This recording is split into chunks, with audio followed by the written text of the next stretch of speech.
esta decisión de venirme a aplicar mi vida aquí, darle un futuro mejor a mis hijos, porque en este país ya no se puede vivir por el objetivo, gracias a Dios, si me permite, es construir una casa a mis hijos.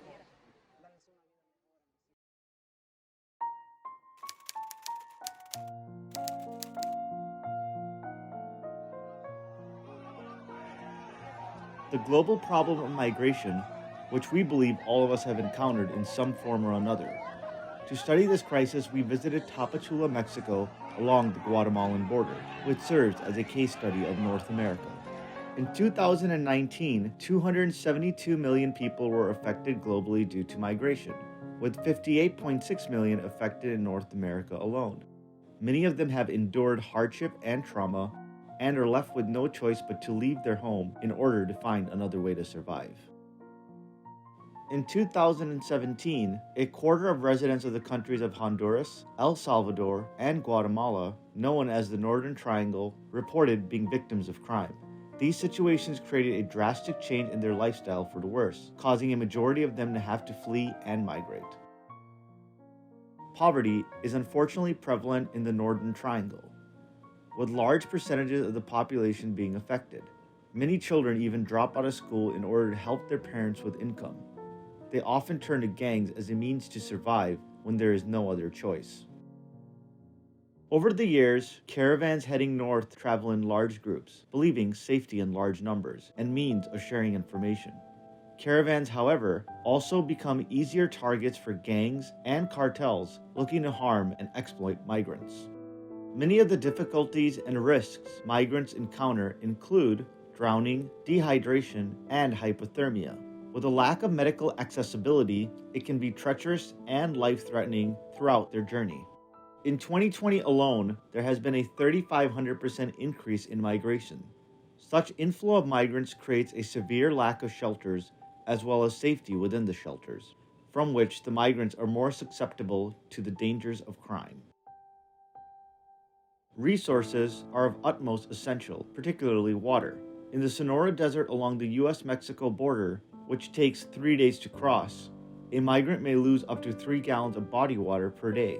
Dehydration and malnutrition can be extremely dangerous and fatal for many migrants traveling.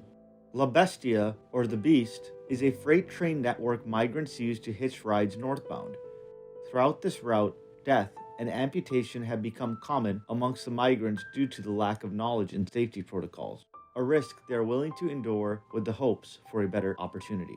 Just last year alone, there were 636 reports of kidnapping, rape, and torture towards migrants in Mexico, emphasizing the severe lack of safety and protection for migrants, highlighting a need for preventative knowledge against almost certain dangers.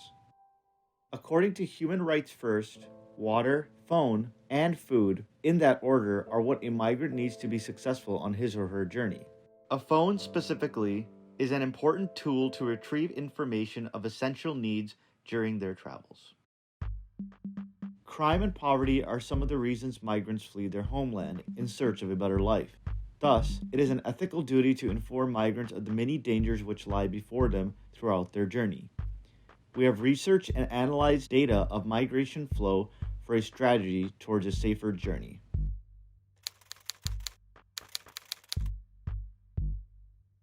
Migrants flee their homelands in search of a better life due to crime and poverty amongst many reasons previously discussed.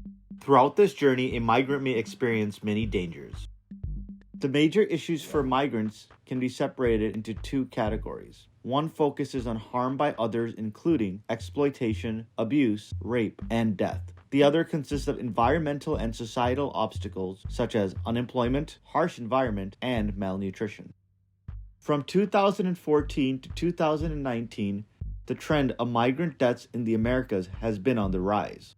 It is safe to assume that in 2020, this trend will continue to rise, according to statistics from 2014 to 2019. Top causes of migrant deaths occur for a variety of reasons, including drowning, vehicle accidents, sickness, and hypothermia. La Bestia, which translates as the Beast, is a series of Mexican freight train lines which migrants use as a means to head north towards the United States. migrants are able to get to different regions of Mexico with ease due to the fact the train connects many of the major cities in Mexico. Though it may be easy to get on the train, it doesn't mean the journey isn't quite dangerous, as kidnapping, theft, amputations, and even deaths are very common. Cartel territories are also another risk migrants face on their journey as they travel through Mexico. A migrant's journey is perilous, often resulting in death. In this animation, the various colors dropped onto the map include the many causes of death a migrant may face, based on real events that happened in the past. Migrant deaths superimposed upon common routes through the country of Mexico are represented with the orange line. As you approach the US border, flashes of color intensify, signifying a higher rate of fatalities. President Clinton's decision in 1994 significantly increased the border wall. He says in the 22 years that followed, at least 8,300 In the backdrop of rising nativist sentiment, the Clinton administration launched Operation Gatekeeper on October 1st, 1994. Operation Gatekeeper financed construction of walls and fences along parts of the border that were easier to cross, yet allowing openings where harsh environment may compromise migrant safety, known as prevention through deterrence.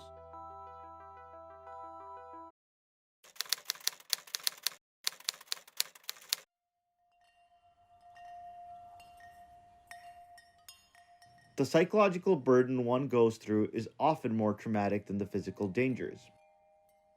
Studies show that a vast majority of migrants have experienced trauma, and in fact, gender-based violence makes the rate of trauma higher for women. Without proper treatment, migrants suffer from a variety of mental health disorders including anxiety, depression, and post-traumatic stress disorder, which may manifest itself into flashbacks, nightmares, and suicidal thoughts, not only putting themselves at risk, but also those around them. After the New York University's Langone School of Medicine asked a total of 234 migrants from the Northern Triangle countries of El Salvador, Guatemala, and Nicaragua a series of questions, it was concluded that 204 migrants were exposed to trauma, 182 fled due to violence, 176 perceived police intervention as ineffective, and 166 were afraid to return home. Violence in Mexico and Central America, and violence against women especially, has contributed to a new wave of migration unlike any we have seen before, said David Shirk, a political science professor and expert in U.S.-Mexico border policy at the University of San Diego. From 2013 to 2019, this trend is supported by the U.S. Border Patrol's data. As year after year, the majority of migrants apprehended at the southwest U.S. border crossing are women, fleeing violence or worse, escaping from being part of the rising statistics of femicides throughout the Americas. Violence and sexual assault often occur hand in hand. Thus, it is unfortunate that sexual assault towards women in the countries of Mexico, Guatemala, Honduras, and El Salvador are common, leaving psychological trauma for each victim. Trauma is not only a factor for why many migrants in the Americas leave their home country, but this issue exists throughout the globe and is evident from the increasing numbers in migration.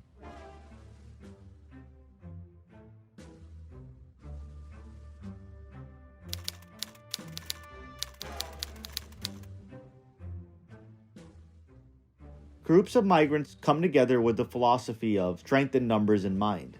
Each of the 100 dots represents 20 migrants, while the different shades of brown representing different nationalities, the color purple represents a migrant we have highlighted.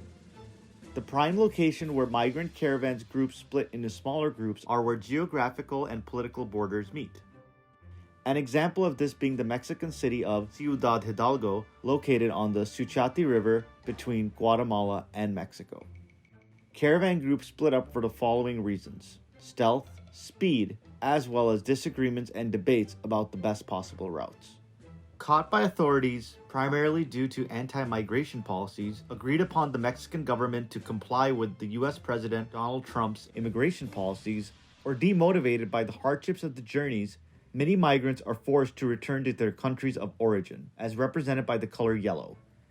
Death, represented by the color red, and blue, representing missing migrants, are not uncommon along the perilous journey. Migrants may also gain refugee status represented by the color blue, primarily choosing to settle down in major urban centers such as Mexico City. Migrants that continue to make the journey travel in a variety of fashions, including by foot, in caravans, and La Bestia, the beast, the freight train lines earning its name due to the many dangers encountered described in previous chapters. Before heading across the United States, migrants may regroup.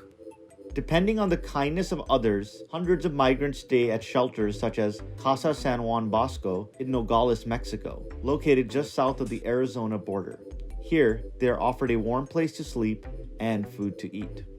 Coming into the US may seem to be the home stretch, but this can be the most dangerous part of the journey, with hostile locations such as the infamous Sonora Desert and Rio Grande River. In the end, roughly 3% of migrants are able to attempt to start a new life in the United States.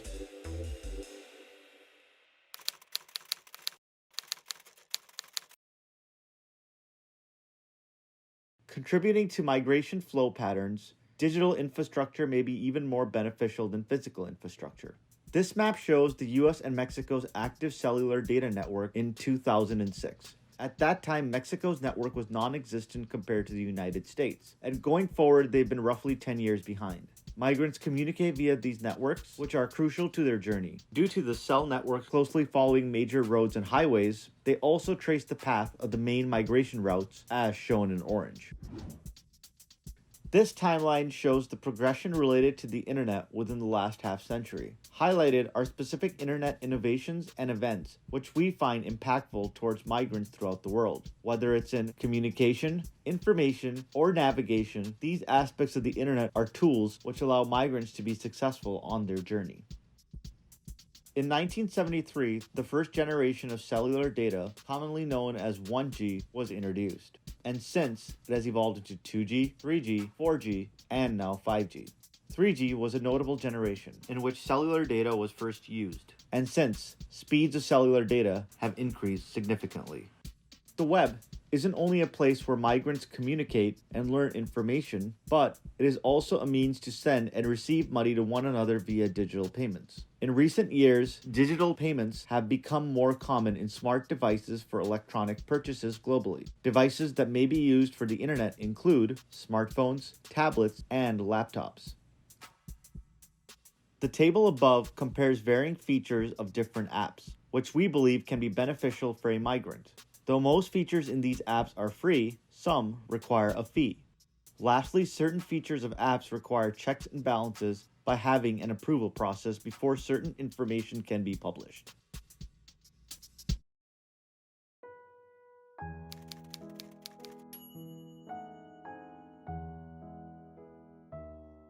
Migrants traveling on unsafe, arduous journeys often flee their homeland in search of a better life. In order to provide the opportunities to create a safer journey, we believe that a migrant should have access to current statistics, information, and data, which are currently inadequately provided by the digital infrastructure of WhatsApp and Facebook, as it is only a means of communication and does not address the physical dangers migrants may face on their journey. In 1948, the Universal Declaration of Human Rights was created by the United Nations and states in Article 3, everyone has the right to life, liberty, and security of person. Thus, it is an ethical duty to inform migrants of the many dangers which lie ahead of them, so that the likelihood of meeting these fundamental human rights is higher. MIRA, Migración Informacion Remoto Asistencia, is an app developed using on-site research and global information system GIS. With the internet being able to share information at high speeds over a vast amount of space, we believe that along with an app, a website is crucial to MIRA's success. The website is first and foremost for migrants, containing facts and figures, current events, and downloadable PDFs. According to ESRI, a leading international supplier of GIS, GIS may be defined as a framework for gathering, managing, and analyzing data. Rooted in the science of geography, GIS integrates many types of data. It analyzes spatial location and organizes layers of information into visualization using maps and 3D scenes. In this video, a Galaxy Note 4 is being used, which at the current 2020 market value costs $60. However, smartphones with capabilities of all eras and generations are able to access MIRA's information. As migrants typically have access to older smartphones, even if the phone is unable to access the app, the website infomira.org may still be used. The MIRA app uses the power of GIS to show dangers migrants may encounter, such as areas with higher likelihood of deaths due to various reasons. User-friendly navigation via orbiting and zooming allows for migrants to view these dangers at the macro and micro scale.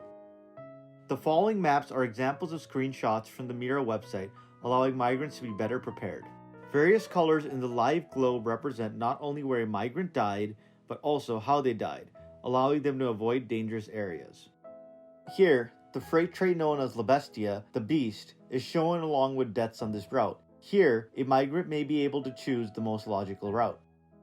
A climate map may show extreme temperatures where dehydration is common. This allows migrants to know which areas to carry an excess of potable water. Though some rivers may appear to be small, they can still be quite dangerous, and this map allows migrants to proceed with caution.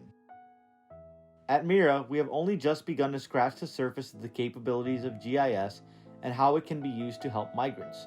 While the Americas have been used as a case study, we are well aware the problem of migration is a global crisis, and we aspire to allow migrants the freedom to look, MIRA, for a safer journey wherever it may be.